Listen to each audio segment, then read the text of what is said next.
What's going on, everybody? It's Frito here for Your Overwatch. Play Overwatch tweeted out that Echo is going to be released on the 14th. That is next week, Tuesday. Only 6 days away if you count today. They haven't been doing delayed releases into Ranked, I don't believe, in quite some time, so you may expect her to come in duplicating into your Ranked experience next Tuesday, perhaps with some balance changes as well. I'm a little bit skeptical to her overall power level after countless nerfs. It surely hasn't been tested enough, but my guess is that she's around Genji's power level, which is to say, play her perfectly and you can get some value, I guess. But there's just so many powerful DPS picks in the game that don't require you to play perfectly, that are more forgiving, not to mention they keep buffing everything else. So we'll have to see when that comes out Tuesday. But as well, this week's ranked bans came through: Zarya, Pharah, Symmetra, and Lucio. I'm not surprised to see the Pharah ban after they buffed her and brought Mercy back. Once you see those two together, I think that new and improved splash damage from Pharah is going to be scary, but we won't see it until next week. Now, we will get to ranking this week's hero pool as well, but first, big news from the Overwatch League on hero pools. There now will be uniform bans with competitive play and the Overwatch League at the same time. I have a lot of opinions about this. Seems like everyone has one. Go figure. While there is a huge benefit to the competitive community to be on the same ban set, I would say that the Jeff's Choice type bans have been more effective at improving gameplay than the RNG ones for the Overwatch League. Well, to that point, the league is attempting to change up how the pools are selected. Rather than being randomly picked by a cat, and no, I'm not joking, that actually happened, now they'll be implementing a algorithm-driven system that compiles hero play rates from high-level competitive play matches from the preceding 2 weeks. Heroes with play rates above a certain threshold will be eligible to be removed. The higher their play rate, the more likely they are to be removed. But each hero pool will still have an element of randomness to them. No hero will be removed from a rotation 2 weeks in a row. So kind of like what they used to have, I guess. But now Skynet is picking the bans. They keep playing around with the format with this, trying to decide if having a wide open random system or a bias system is better. This looks like it's trying to be more targeted towards the meta, but still a little bit random, as opposed to the pure random pick it out of a hat type system. But either way, if they get too limited, it just results in the ban meta that this system was trying to avoid. And if it doesn't do that, it can be either wacky, unimpactful, or uninteresting. Now, in both this article and as well the one they made about ranked mode specifically, they say they're going to be taking data from high-level competitive play matches. Does that mean top 500 competitive or pro play? I'm a little confused, because if it was just the Overwatch League, you'd think they'd say that. I think this implies that they're including ranked as well. And of course, the big problem with this is that instituting bans for everybody, the 99% of players, based on the pro meta, severely impacts the players that are playing the game normally and don't play by the same rules. So whereas when Jeff picks the bans for the week, he can sort of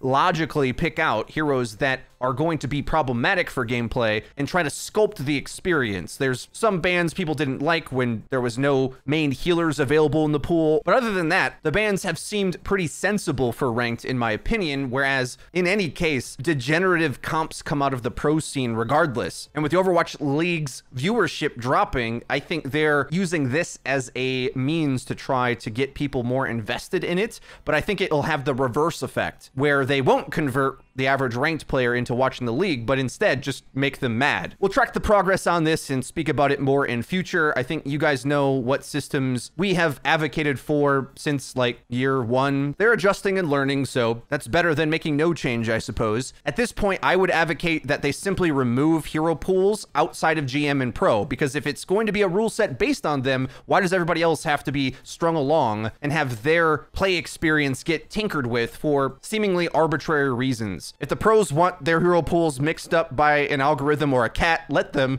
Let's just try to have a good ranked experience otherwise. But another big update to competitive play. On the Play Overwatch website, they have explained that they are now retiring map pools from competitive play. However, they are keeping out Paris and Horizon, and announced that they will be making updates to those two maps to improve their play in the future and add them into the pool when they get some work done. So reworks to those maps coming soon, which I think a lot of us expected with them going out of the pool, and perhaps that's closer than we think. and they're implying here. I'd imagine they've been working on it for quite some time. In any case, more maps are in the pool. The downside to this now is going to be that mastery of maps is going to get thinned out yet again, where at least when there was a smaller pool, although more boring, players got a lot of experience playing those engagements, and I felt anyway, I saw an uptick in game sense on those respective maps, especially as you got like a month into the competitive season. But starting April 14th, which will be coming in with Echo, map pools are going to be gone. All the maps are back in except for HLC and Paris. Now, with all the news out of the way, let's get into talking about the hero bans for this week, which will now be the final iteration of Jeff's choice for ranked, at least for the foreseeable future. So with these 4 heroes out, what type of team comps should we expect to be strong? Well, automatically when Lucio comes out of the picture, as well as Zarya for that matter, I'm tossing Reinhardt down in the avoid slot. It is possible to play him with an Orisa in a like reinforced brawl double barrier comp. I don't feel like ranked players really know how to play that very well though, but with teleporter speed and bubbles out, they're really giving you no option to close the distance in my opinion. So you either are going to be forced to play with the poke play style that Sigma and Orisa do better anyway, or would have benefited from mobility, which the dive tanks have. Now, what a lot of players are going to do is default into playing bunker tanks, but slowly creeping from the underground has been Winston, who is going to look a lot better now that Mei has been nerfed and nerfed and nerfed. Although there are pretty strong counter picks left with Brigitte or Torb, Reaper. If you're good enough at Winston, I think he will be able to get his space, and especially when the enemy can't reposition. If you see a target you can dive, there's almost no saving it. I did put Sigma as the top contender, as I think with Zarya out of the picture, he is going to be your ranked pub stomper character. Down in the counter pick category, I have Roadhog, who I think is surprisingly underrated up against the double barrier combination. A lot of players don't seem to have much faith in what he brings, but with so much damage, when he gets the right angle, the enemy just don't have barriers, just like you don't have a barrier with Hog on your team. And when that's the case, he can isolate Sigma, being able to pull him through his grasp. Zarya Bubbles is one of the better counters to him, and with her gone, the only thing really left is Diva or Sigma outplaying you, which is a bit of a fair fight. I also think he gets a bit of a boost with Mei getting nerfed. And onto Diva, I don't have her as high as I normally would, because I think she doesn't excel until she's countering something. I don't think she's a pick you want all the time, and with Pharah out of the mix, one of her most important matchups isn't present, but you definitely will want to be looking out for using her to counter things like Ashe, who just got a buff. Eating dynamites is so important, especially since it's so easy to land them up against the double barrier team right over the shields, or, and as we'll get to later, up against Bastion, she's a bit of a must pick. Onto the DPS now. The S tier heroes are ones that either play well in dive or against it, and don't see their value take a huge drop when against double barrier. Reaper, Doomfist, and Tracer all can ignore shields and play very flexibly, combo well with the Brigitte, and don't have too weak of a matchup as long as they play their positions correctly. Hit scan heroes can pop them in the head, sure, but if you position correctly with the S tier heroes, the windows of time they should have to do that should be small enough for their impact to be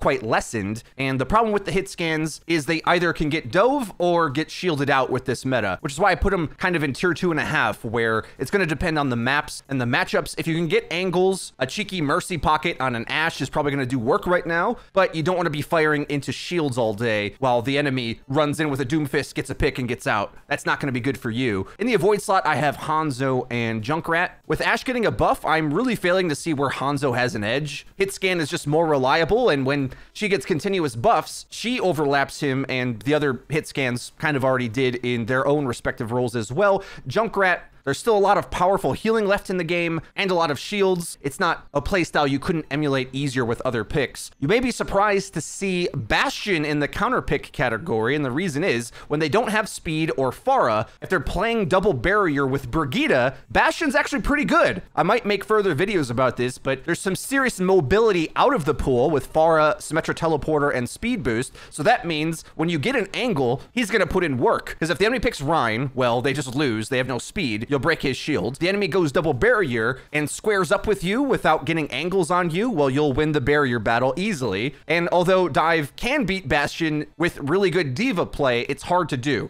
And if they don't have coordination or good defense matrix, well, Bastion does work. I still have Mei above him in the counter pick category though, despite her continuous nerfs, just because I think her ceiling is still pretty high. But with multiple nerfs, it's going to be definitely harder to reach that. She's sort of a budget Reaper now, where she's brawly, has an escape. Everything she does is weaker now, but there's no Pharah or Symmetra in the pool, which were two of the biggest ways to counteract Mei, either flying over the top of her or teleporting past chokes she can exploit. So with those gone, and speed boost as well, that just means Blizzard and Wall are all going to get more value despite the nerfs. Genji got a buff, not too big, but will be able to dive some of the hit scan characters, and with no Lucio, that's one of the better answers up against Dragonblade gone, as well as, again, speed boost to get away from his ultimate. I think you should keep Sombra in your back pocket as a counter pick, because she full-on disables Bob, which with Ashe being so good, you'll probably see a lot of, and with her spread buffed recently, and the interactions against Sigma, you can isolate him to delete his barrier, or disable one of the dive tanks when they're out of position. Sombra has quite a few interactions that she's good against, but is going to struggle up against Reaper and Torb, so look out for that. Now onto the supports. We knocked out some of the lower rungs of the ladder with this, but the ordering of the most reliable tier is important. Remember, there's no Pharah, so Brig is kind of in the top spot. I don't think Reinhardt's very good, and he was one of Brig's weaker matchups when he's on the enemy team. Double barrier shields are a bit more flimsy, so providing a bit of extra shielding for the team as well as playing a bit more at range makes it a little bit easier for those whip shots.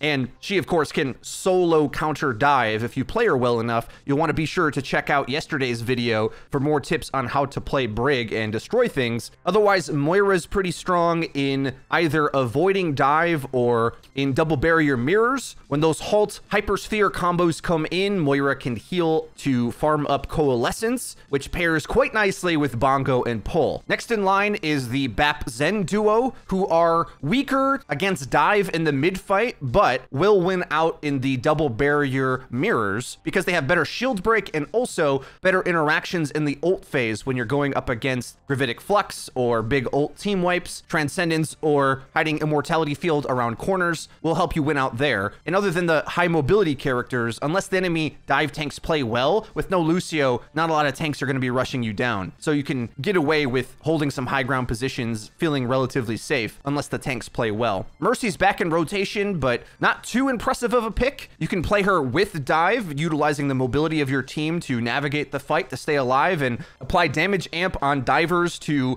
reach damage breakpoints, and then res one when the limbs get traded out. Or if you're struggling to survive as Bap or Zen against dive heroes, Mercy can be a good option. Not as strong though as Moira or Brig, who can kind of go at divers rather than just run away. They also can run, but they have the stats to be able to fend them off themselves. I have Ana in the counter pick category down here at the bottom, and it's going to depend on how strong the enemy plays very key heroes, being Sigma, Winston, and Diva, all of whom have the tanking capabilities to deny her sightlines or jump on her. And with no Lucio, Grandma ain't repositioning anytime soon. Ana's favorite matchup is Reinhardt Brawl Mirrors, and with those out of the picture, I think you're going to find that the other characters that can break shields while healing, like Baptiste, for example, or hold their own against dive will be better. However, Ana can be good to go at certain DPS picks that might be giving you trouble. She can counter Bastion, she can counter Ashe's Bob. You might want to combo her with a Doomfist or Genji or Reaper. Nano Boost might give you the punching power to take a difficult site. But Ana, much like the hit scan DPS in the same way,